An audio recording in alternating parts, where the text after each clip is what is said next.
All right, welcome back to the second video where we are going to pick up where we left on Thursday. So we have done a bunch of exercises on how to do the inverse Laplace transform. And the last example that we're looking at is the example similar to this. So we have something like this, for example, and you are asked to find the inverse Laplace transform. And you notice that the formula here, none of this looks like this. Okay, and so you cannot immediately directly reading backwards to find the function of t, right? So the inverse Laplace transform means that you have to transform something from a function of s back to something that is function of t, and you just don't see it. All right, so it's not straightforward. What you need to do is to perform the partial fractions by breaking this thing apart. So let's see how this is done.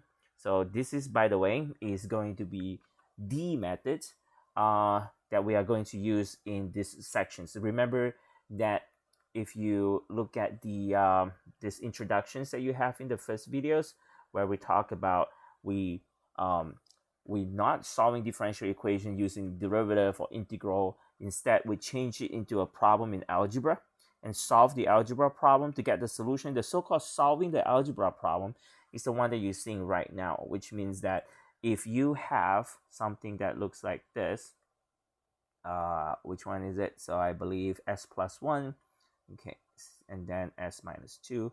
So the main computation in this section is going to be something that is like this. Okay, obviously this is the easiest example possible. There are other type of slightly more complicated problem, but this is a type of problems that you saw in Calc 2, where you have to find a and b so that this thing can be broken properly. So instead, in fact, in this case, let me see, this number here should be negative 1 over 3, and then here I should put a 2, so this is 1 over 3.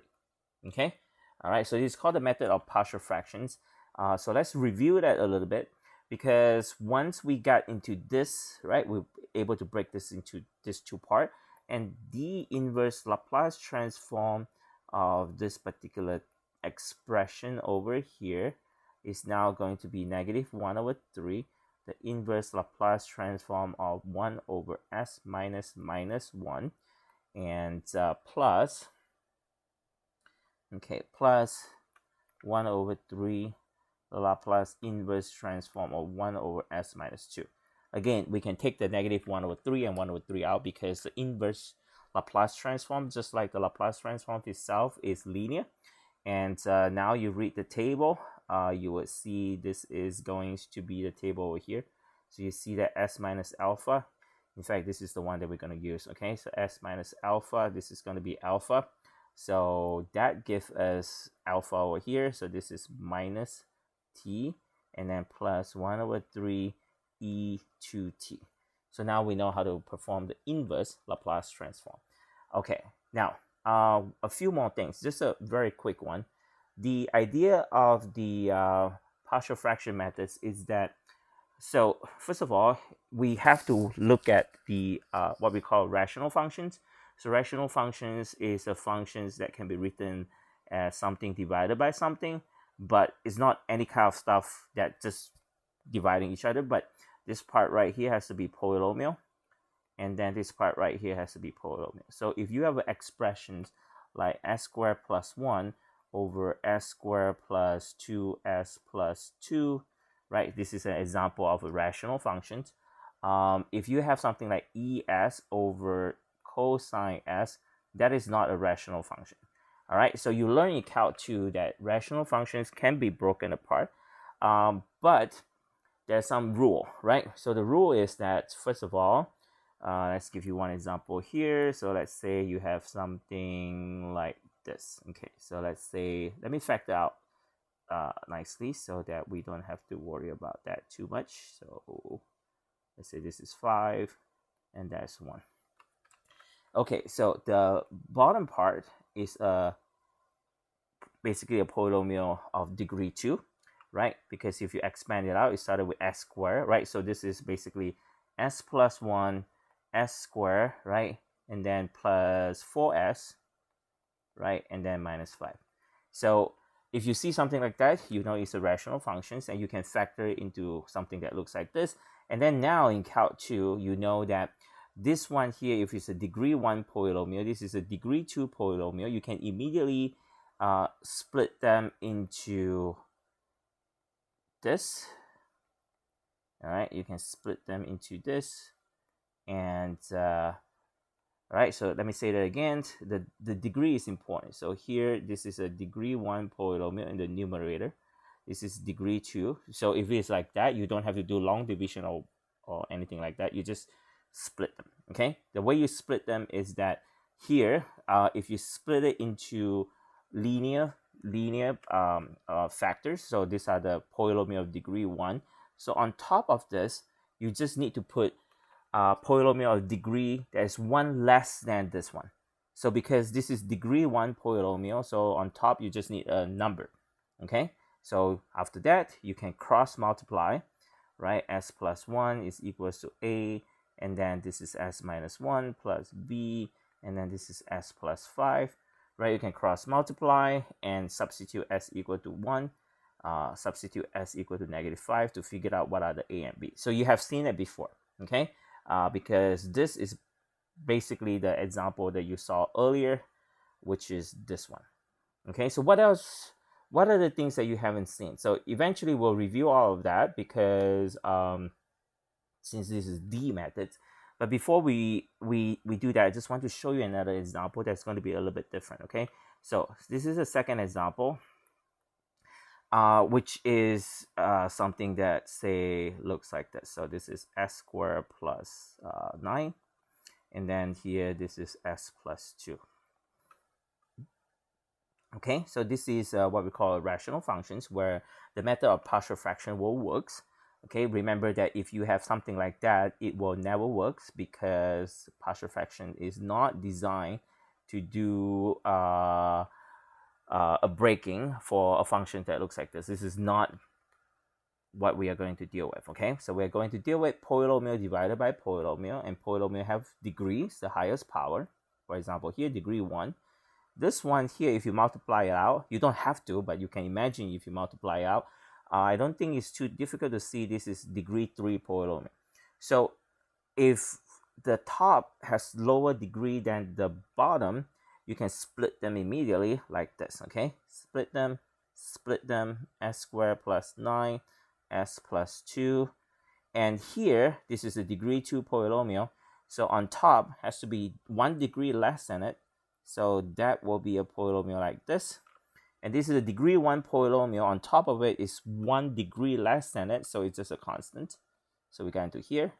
All right. And then how do we find the A, B, and C? Well, you just have to compute. So the computation is going to be a little bit more complicated. But the idea is the same. Cross multiply all these terms across. You will get AS plus B, right? And then s squared plus 9 and s squared plus 9 cancel out. So you only have this left. And then you have this. And then you have that. And do all the things that you need to do to figure out what are the A, B, and C. I don't want to do it here because I don't want to write everything out.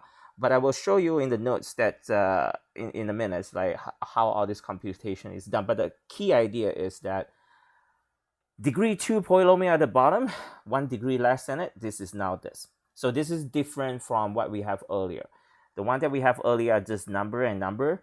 It is not always like that. It depends on the factor. All right. Now, by the way, you can argue with me and say that we don't have to do that. We can perhaps factor this one, and the things that if you really want to do that, it's possible. But the problem is that complex number is going to be involved.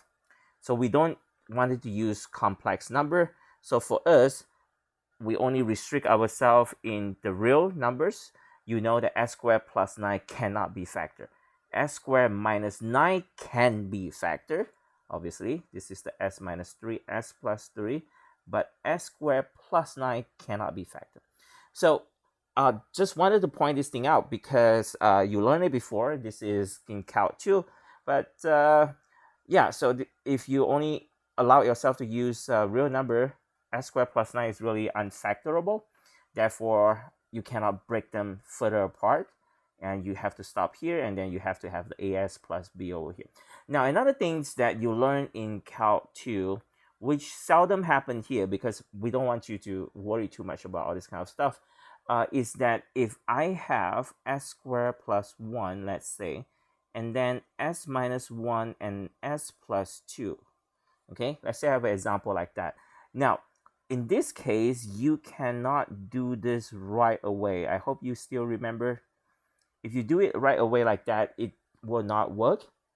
And the reason is that the numerator and the denominator they are both power 2. That's why in the beginning, I stresses that we need the numerator to have a smaller power. So if the numerator is the same power as the denominator, or the numerator has higher power, so for example, something like this. So here our shape is totally opposite, power 3, power 2, right? So this kind of stuff, you cannot immediately do it like this. It will not work. And we have to do long divisions to break them apart first before we do this. So this is the things that you learn in Calc 2, which seldom happen here, all right, in our 252. So we don't have to worry too much about this kind of situation, but it's a good practice to always double check before we do that. So you will see that I always double check. This one here is degree 1. This one here is degree 3. The top polynomial has smaller degree than the bottom one. Therefore, all this thing works. If they have the same degree or the higher numerator is higher power, all this thing will not work. Okay, so that's a very quick reminder on how the things about partial fraction that you should remember, and it is important for us is to make sure that you know all these basics. And then in the next video, I will show you how this is done, right? We'll show one proper example and going through all these computations. And then I think we are ready to introduce the Laplace transform of a derivative in the next video. And then we can put all of these things together to start solving differential equations. All right, we'll see you in the next video.